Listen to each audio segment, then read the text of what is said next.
Good morning. My name is Nicholas de Monchaux. I am the director of the Berkeley Center for New Media, one of the organizers of today's event. I would open our conversation here today with a couple of reflections. My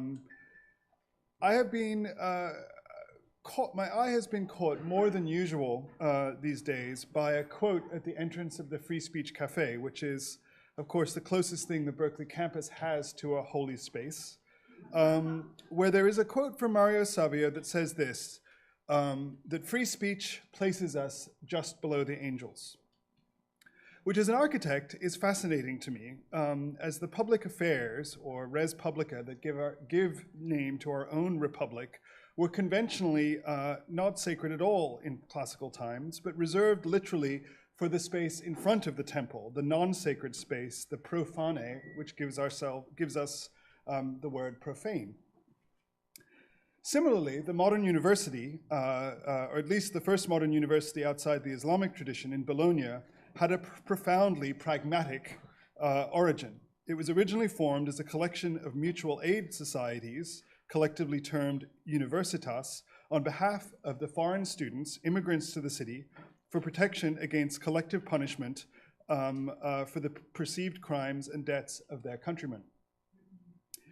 It is to the resulting right of free passage given to all scholars in Bologna that we owe the roots and even the name of our own cherished academic freedom. Yet we also need to recognize, against this long history, that our own government protection of free speech is, in its own way, fundamentally new.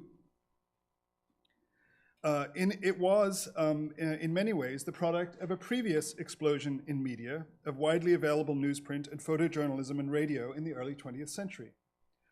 As the legal scholar Tim Wu has pointed out, it was the government both seizing broad control and influence over national media, and even more essentially suppressing political dissent in wartime, that provoked jurists like Brandeis, Hand, and Holmes to advance our current notions of First Amendment rights, law which specifically governs the actions of a public university such as ours to this day.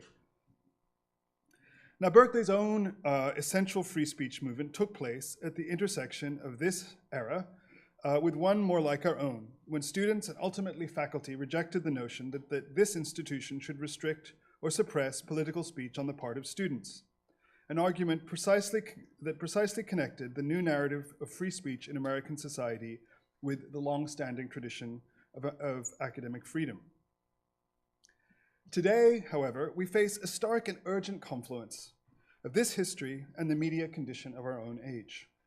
The First Amendment, rendered into its current form to help manage the profuse yet centralized flows of media at the dawn of the last century, and our own tradition of free speech here at Berkeley, grounded in the protests and media of a half-century ago, are being radically challenged by the transformations and disruptions of the media of our time. For what part of speech has not been radically remade in the last decade? Instead of the scarcity and assumed sagacity of speakers 100 years ago, we face instead a marketplace of speech open to all comers. Instead of a citizenry or campus population open to diverse forms of speech upwards and downwards, a ladder of authority, we are inundated with a sideways torrent of tweets, tags, posts, and posturing, often experienced well within the filter of our own online associations. Much has been made in Berkeley's own conversations about free speech in the last year about our campus's special role and responsibility as a public university to protect speech. But we must also ask, as a campus and a society, where in our current structures we offer protections against the most profound new threats to speech, against real and enormous armies of trolls, or fake but insidious armies of bots, scripts, and non-persons acting in today's most well-populated public forums. By some estimate, these number above 100 million on Facebook and Twitter alone. These are not visibly state actors, but they are sometimes explicitly encouraged by state actors, up to and including our president. And all this without mentioning the program of sanctioned and even sponsored disinformation, ambiguation, and devaluation of the legitimacy of speech in our society by state actors, such as other governments, not our own. Taken together, this seismic shift in the structure of information forces a shift in how we must conceive and protect free speech. precisely not because our values or priorities as a society can or should change, but because shifts in media, more than anything else, must force us to profoundly examine and reimagine the how of free speech, precisely to protect the what of it.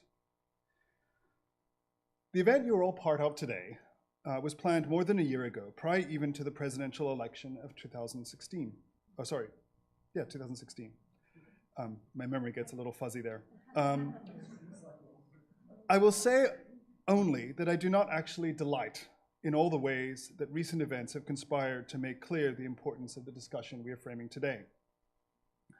I would leave you instead with a larger exhortation, which is that we perform here today what this tradition of academic freedom and freedom of speech was designed to protect, an essential coming together for mutual aid, engagement, and understanding. With your presence here today, I'm asking you in particular to agree to this most essential of points and to the way in which it must guide all our behavior to another, whichever our disagreements. In the most pragmatic sense, I would ask in particular that those present respect the structure of the event, the need for taking turns and listening to all voices, and the measures and moments for interactions with each other across all panels.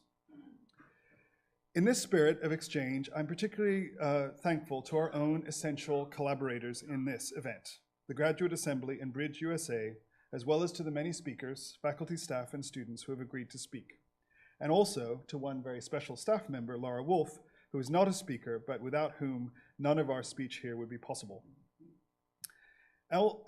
Finally, I would like to recognize those who felt that they were unable to speak here today for fear of some of the very new, real, and terrifying restrictions on speech I referenced above. As you will see later, we have endeavored to include their voices as well as an essential part of our conversation.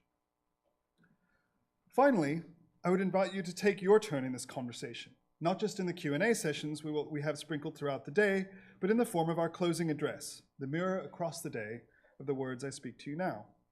These will be assembled from yours. This closing address will be assembled from your speech, all of you here, at least as you choose to speak through Twitter and through the hashtag #ReplyAll with no space.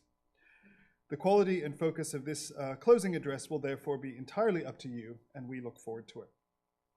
It is my task now to introduce the university's current chancellor, Carol Christ, who will in turn introduce our first speaker, Robert Reich. It must be said that several of our speakers across the day may disagree with one or other actions taken by the university administration as they seek to balance all that I have said above with the legal, financial, and political constraints on the university in the last year. And so it very much should be. For what we seek to protect is precisely a community that can productively create and creatively disagree, especially on the most important questions.